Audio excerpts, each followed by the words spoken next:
You either use the internet for fun or you use the internet to grow. You're here to grow. Welcome to TRS Clips. But you mentioned the Gita also. And I feel like Indianness protects a lot of Indians around the world. Do you agree? There's a famous verse in our Vedic literature that says, when you protect your dharma protects you. But that phrase very clearly outlines that your dharma only protects you if you protect your dharma. And so, yes, for anyone who is protecting their dharma is protecting them. Not just by being Indian or being of a certain color of skin are we protected, because many people may reject it. So if we reject our dharma, then our dharma won't protect us. So, do you see that a lot?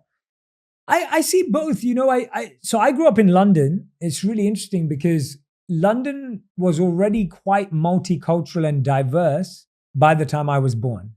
So I grew up in a culture where Indian culture was not something to be embarrassed about.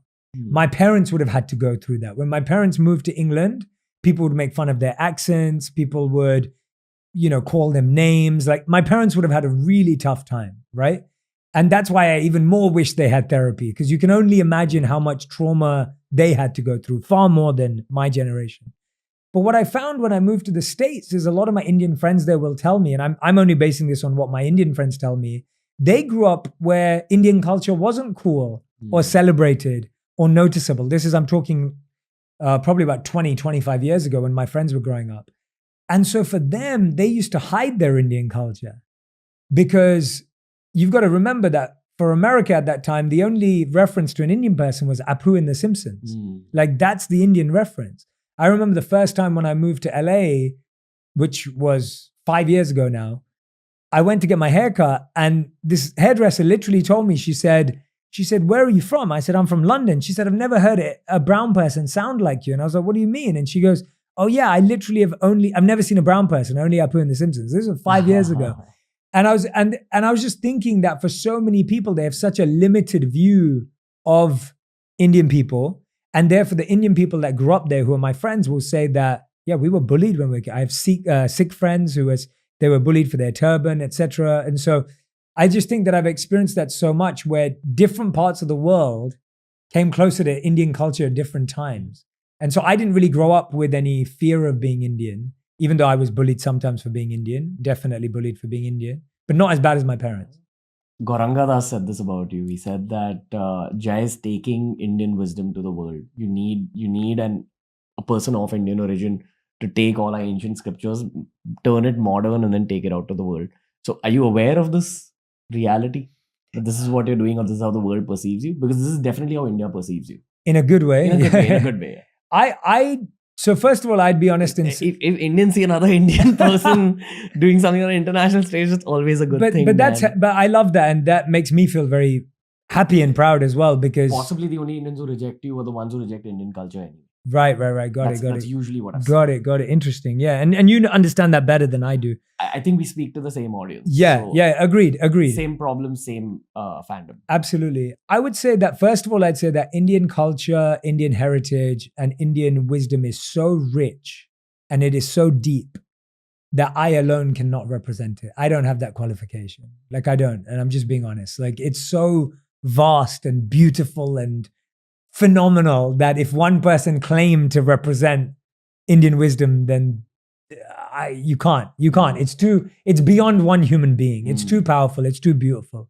And that should make us more proud of what we have, because if I felt I could represent it, then that would be the most egotistical thing in the world. So first of all, I have that mood towards it. That's my approach.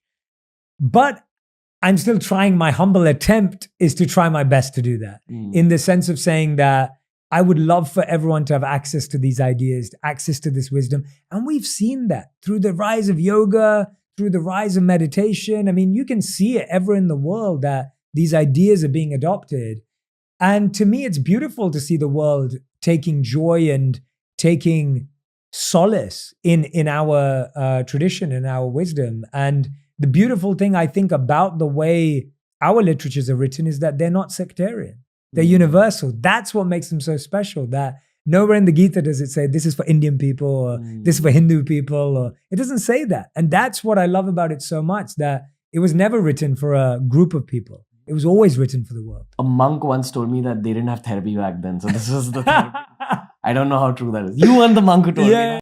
I didn't say that. Well, I think the difference was back in the days that there was so much natural siksha and diksha. So people who don't know what those words mean, like the flowing of knowledge between teacher and student and the mentorship aspect of teacher and student was always prevalent.